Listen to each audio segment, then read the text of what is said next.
किसी जंगल में टूनी चिड़िया अपने परिवार के साथ रहती थी। साथ ही साथ मीनू चिड़िया का एक अंडा भी होता है। पापा, मुझे जंगल की सैर कराएं। काफी दिनों से मैंने जंगल की सैर नहीं की। चले चले जंगल की सैर करवाएं। बेटा टुनटुन, मुझे बहुत काम है, कल मैं तुझे घुमाने ले जाऊंगा। जाओ, अभी जाओ, अपने दोस्तों के साथ खेलो। हाँ बेटा टुनटुन, तुम अभी अपने दोस्तों के साथ खेलने चले जाओ, परंतु समय से वापस घर आ जाना। ठीक है मम्मा, मैं समय से वापस घर आ जाऊंगा। यह कहकर टुनटुन अपना दोस्तों के साथ खेलने चला जाता है। टूना जी, मैं आपके लिए भोजन बनाती हूँ। आपको दोबारा से काम पर जाना है ना? वहीं दूसरी तरफ टुनटुन अपने दोस्तों के साथ खेल रहा होता है। न जाने क्या हो रहा है मेरे साथ। अरे अरे टुनटुन, आओ ना, क्या सोच रहे हो? आओ, आकर हमारे साथ खेलो। राजू कौवे, न जाने मुझे चक्कर क्यों आने लगा है और मेरे सर में भी बहुत दर्द हो रहा है। बस तभी अचानक टुनटुन बेहोश हो जाता है। अरे तुम्हें क्या हो गया है टुनटुन? क्या हो गया है तुम्हें? उठो उठो ना, मुझे फौरन टूनी आंटी को बताना होगा कि टुनटुन बेहोश हो गया है। फिर थोड़ी ही देर बाद राजू कौवा टुनटुन को उसका घर लेकर चला जाता है। हाय रे, ये क्या हो गया टुनटुन को? ये क्या होगा अचानक? ये क्या हो गया अचानक? हमें फौरन उल्लू वैद्य जी के पास ले जाना होगा इसे। पता नहीं टुनटुन को क्या हो गया है। थोड़ी ही देर बाद वहाँ उल्लू वैद्य जी आ जाते हैं और उल्लू वैद्य जी टुनटुन को देखने लगते हैं। क्या हो गया उल्लू वैद्य जी, जल्दी बताएं। मेरा टुनटुन बेटा ठीक तो है ना? टूनी, तुम्हारा बेटा टुनटुन बिल्कुल ठीक नहीं है। इसे तो कैंसर की बहुत खतरनाक बीमारी है जो इसका जान भी ले सकता है। अगर जल्द से जल्द इसका इलाज नहीं करवाई तो टूनी चिड़िया इसकी जान भी जा सकती है। क्या? कैंसर की बीमारी? कैंसर की बीमारी तो बहुत खतरनाक होते हैं, इनसे तो बहुत सारी पक्षियां मर भी जाते हैं। अब तो मुझे डर लगने लगा है, टुनटुन बेटा को कुछ हो ना जाए। और ये बीमारी बहुत खतरनाक भी होते हैं और इनमें बहुत सारी पैसे भी लगते हैं। अगर तुम दोनों अपने बेटों का इलाज करवाना चाहते हो तो फौरन अपने पैसा जमा करो, नहीं तो ये किसी भी वक्त गुजर सकता है। यह कहकर उल्लू वैद्य जी वहाँ से चले जाते हैं। कुछ देर बाद टुनटुन को होश आ जाता है। टुनटुन उठकर खड़े हो जाते हैं। मम्मा, न जाने खेलते खेलते मेरे सर में क्यों दर्द हुआ और मुझे चक्कर भी आने लगे थे, जिस कारण मैं बेहोश हो गया था। टुनटुन, शायद तुमने भोजन कम खाया था, इस कारण तुम बेहोश हो गए थे। टुनटुन की बीमारी की वजह से टूना और टूनी चिड़िया बहुत ज्यादा परेशान हो गए थे। अगले ही दिन टूनी चिड़िया और टूना चिड़िया बातें कर रहे थे। टूना जी, हमें कैसे भी करके जल्द से जल्द टुनटुन का इलाज करवाना होगा, वरना हमारे बेटे की जान चली जाएगी। टूनी, मैंने कल चील सेठ से पैसे उधार मांगा था, परंतु उन्होंने साफ साफ मना कर दिया। इतनी बड़ी उधार मैं कहाँ से लूँगा? हाँ, याद आया, इस जंगल में एक सुंदरी चिड़िया भी है जो हमें उधार दे सकती है। वो बहुत अमीर है, चलो ना, हम दोनों उसके पास चलते हैं। हाँ टूनी चिड़िया, हमें सुंदरी से एक बार मदद मांगनी चाहिए। यह कहकर वे दोनों सुंदरी के पास चले जाते हैं। सुंदरी बहन, हमें कुछ पैसे दें। मेरा बेटा टुनटुन बहुत बीमार है, उसके इलाज के लिए हमें बहुत सारे पैसे की जरूरत है। कृपया आप हमें कुछ पैसे उधार दें, हम कुछ दिनों के बाद ही आपका सारा पैसा चुकता कर देंगे। सुंदरी चिड़िया का एक भी बच्चा नहीं था, जो भी बच्चा होता वो कुछ ही समय में मर जाता। चिड़िया, तुम्हें जितनी पैसे की जरूरत है मैं दे दूंगी, पर मेरी एक शर्त है। मेरी शर्त तुम्हें माननी पड़ेगी। मुझे छोटे बच्चे बहुत पसंद है। तुम्हारे अंडे से जो भी बच्चा निकलेगा, अगर वो तुम मुझे दे दोगे तो मैं तुम्हारा बच्चा का इलाज करवा दूंगा। बस यही मेरा शर्त है। जो भी बच्चा तुम्हारे अंडों में से निकलेगा वो तुम मुझे दे दोगी। परंतु सुंदरी बहन, मैं अपना बच्चा तुम्हें कैसे दे सकती हूँ? टूनी चिड़िया, मैं तुम्हारी बच्ची का बहुत ज्यादा ख्याल रखूंगी। तुम्हारा टुनटुन बेटा का मैं बहुत अच्छी से ख्याल रखूंगा और तुम्हारा बेटा भी मेरे साथ रहेगा। ठीक है सुंदरी जी, शर्त मंजूर है। मैं अपना बच्चा तुम्हें दे दूंगा, परंतु मैं अपने बच्चों को बार बार देखने आऊंगा। तुम मेरे बच्चे की ख्याल रख रहे हो या नहीं? टूनी चिड़िया और टूना चिड़ा के पास बस यही उपाय बचा हुआ था। कुछ समय गुजरने के बाद उस अंडे से एक बच्चा निकलता है। तभी वहाँ पर कालू कौवा मिठाई लेकर आ जाता है। अरे टूनी, तुम्हारे अंडे से इतना सुंदर चिड़िया निकला है। टूनी चिड़िया, तुम इस बच्चे का क्या नाम रखी हो? मैं इसका नाम टुनटुनी रखी हूँ। ठीक है टूनी चिड़िया, मैं खीर बनाई थी। मैं सोचा टूनी के नए बच्चे को खीर दे आऊं। कालू कौवा खीर देकर वहां से चला जाता है। कालू कौवा के जाते ही टूनी चिड़िया और टूना बात करने लगते हैं। टूनी चिड़िया, कल सुबह होते ही टुनटुनी को सुंदरी के पास छोड़ आएंगे। हमें टुनटुन का इलाज भी तो करना है, बहुत सारी रकम लेकर आना है। टूना और टूनी टुनटुनी को लेकर सुंदरी के पास चली जाती है। टुनटुनी को सुंदरी के पास रखकर पैसा ले लेती हैं। सुंदरी टूना से कहती है, तुम फिक्र ना करो, मैं तुम्हारी बच्ची का अच्छे से ख्याल रखूंगा। फिर टूना और टूनी चिड़िया टुनटुन का इलाज करवाने चला जाता है। मीनू चिड़िया बहुत ही गरीब थी, जिसके कारण घर का गुजारा बहुत ही मुश्किल से चल रहा था। सोनू चिड़ा, देखो तो ये घोंसला कितना कमज़ोर हो चुका है, और हम जिस पेड़ पर बैठे हैं ये पेड़ भी बूढ़ा हो चुका है। मुझे तो लगता है तेज हवा के कारण किसी दिन ये पेड़ नीचे गिर जाएगा और हम सब मर जाएंगे। अरे मीनू चिड़िया, तुम कैसी बातें कर रही हो? तुम ऐसा मत सोचो, ऐसा कुछ नहीं होगा। मैं आपको इसलिए समझा रही हूँ कि मेरा घर किसी और पेड़ पर बना ले, ताकि मेरी जान महफूज रह सके। मीनू चिड़िया, तुम ठीक कह रही हो, हमें कहीं और चलना चाहिए। चलो चलो, अंडे उठाकर किसी और पेड़ में जाकर अपना नया घोंसला बनाते हैं, फिर वहाँ रहेंगे, फिर हमारी जान को कोई खतरा नहीं। फिर मीनू चिड़िया और सोनू चिड़ा दूसरे पेड़ की तलाश में चले जाते हैं। बहुत देर चलने के बाद मीनू चिड़िया को एक पेड़ नजर आता है, जिसमें बहुत पके पके आम होते हैं। सोनू चिड़ा, वो देखो आम का पेड़, परंतु हमारी जंगल में आम का पेड़ कहाँ से आ गया? मीनू चिड़िया, यह आम का पेड़ मैं भी पहली दफ़ा देख रहा हूँ, लेकिन मैं बहुत खुश हूँ। मीनू चिड़िया, अब हम अपना घोंसला इस आम के पेड़ पर बनाएंगे। अब मैं इससे बहुत ज़्यादा खुश हूँ। अब हमें कोई चिंता करने की ज़रूरत भी नहीं, भोजन हमारे पास होंगे, मैं जब चाहूँगा फल तोड़ कर खा लूँगा।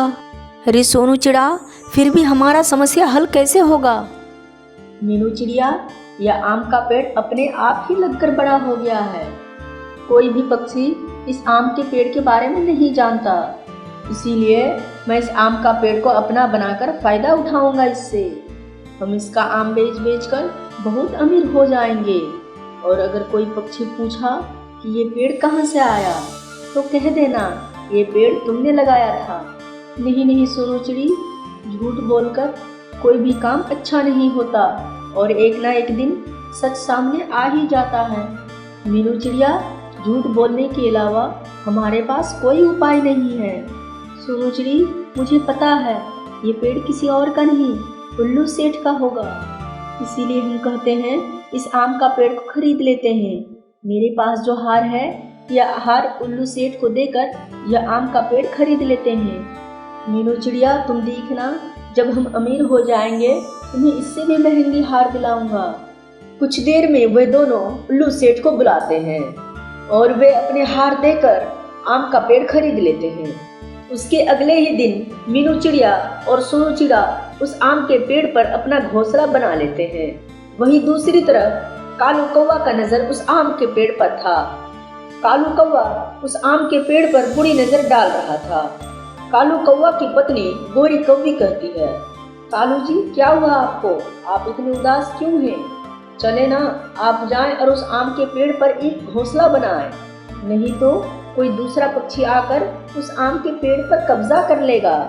हाँ गोरी, तुम ठीक कह रही हो, मैं अभी जाता हूँ और उस आम के पेड़ पर घोंसला बना लेता हूँ, नहीं तो कोई और पक्षी आकर उस आम के पेड़ पर कब्जा कर लेंगे।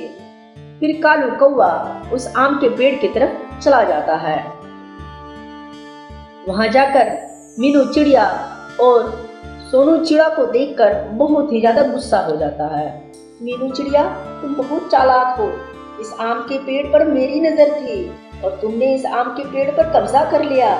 कालू, यह आम का पेड़ किसी ने कब्जा नहीं किया, हम उल्लू सेठ से खरीदे हैं। अगर भरोसा नहीं होता है तो उल्लू सेठ से पूछ लो, समझा कालू कौवा? आइंदा तुम हमारे पेड़ के आसपास भी नहीं दिखना, वरना मुझसे बुरा कोई नहीं होगा। यह बात सुनकर कालू कौवा वहां से गुस्से में चला जाता है। थोड़ी ही देर बाद मीनू चिड़िया और सोनू चिड़ा आम को लेकर एक ठेले में खड़े हो जाते हैं। आम के ठेला देखकर पक्षियाँ वहाँ आने लगते हैं। अरे वाह वाह, इतने मीठे आम, इतनी लाल, आज मैं बहुत दिन के बाद इतने मीठे मीठे आम खाऊंगा। अब धीरे धीरे मीनू चिड़िया की ठेले पर पक्षियाँ आकर आम लेकर जा रहे थे। अब आहिस्ता आहिस्ता मीनू चिड़िया काफी ज्यादा अमीर हो गई थी।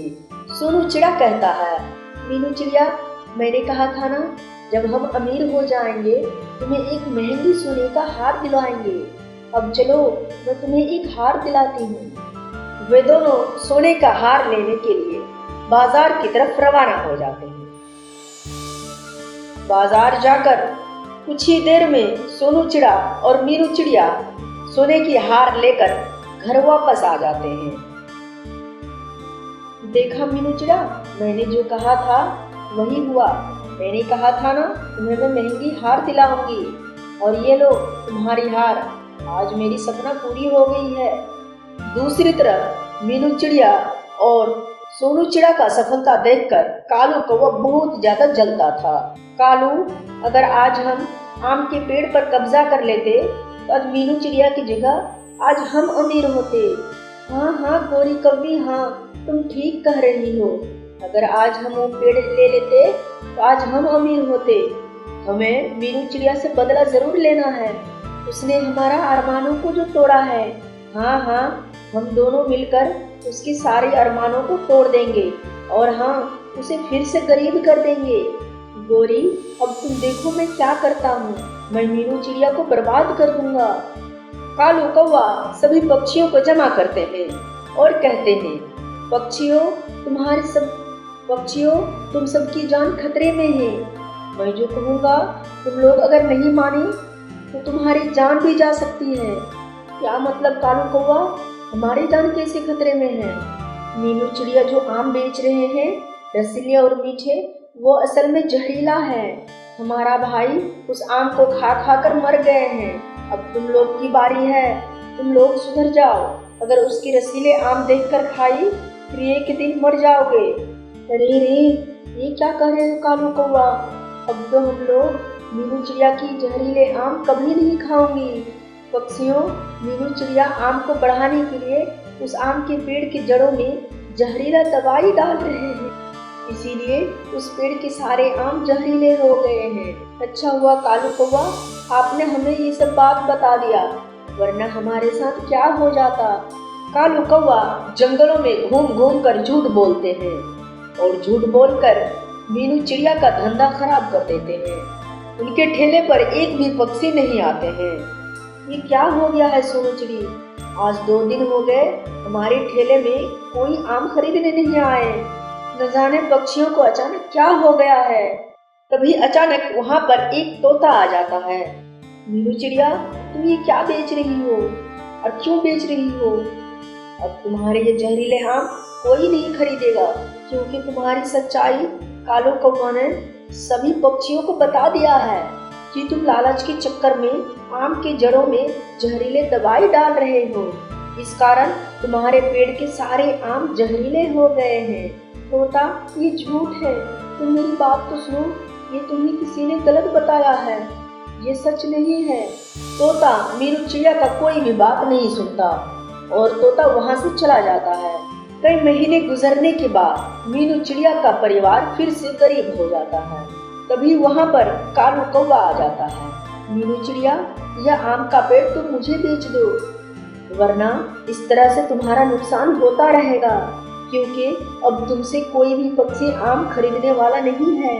कालू कौवा, ये ले लो तुम पेड़ मुझसे और मुझे कुछ रकम दे दो, लेकिन तुम जो मेरे साथ किया तुम्हें इसकी सजा जरूर मिलेगी। तभी गोरी कौवी का भाई गोरी कौवी से मिलने आ जाता है। कबूतर गोरी कौवी को देखकर बुलाता है कि तभी कबूतर गोरी कौवी का भाई कालू को देख लेता है, फिर उसे अपने पास बुलाता है। अरे रे, ये क्या देख रहा हूँ? तुम अभी तक जिंदा हो? तुम तो मर चुका था ना? मीनू की जहरीला आम खाकर फिर जिंदा कैसे हो गए हो? कबूतर, तुम ये क्या कह रहे हो? मैं कभी नहीं मरा हूँ और देखो तो मैं तुम्हारे सामने जिंदा खड़ा हूँ। तुम्हें कोई गलतफहमी हुई होगी। फिर कालू कौवा ने ऐसा क्यों कहा था कि आपने जहरीला आम खाकर मर गए थे? अच्छा, इसका मतलब कालू कौवा मेरा नाम लगाकर मीनू चिड़िया का धंधा बंद करवाना चाहता था।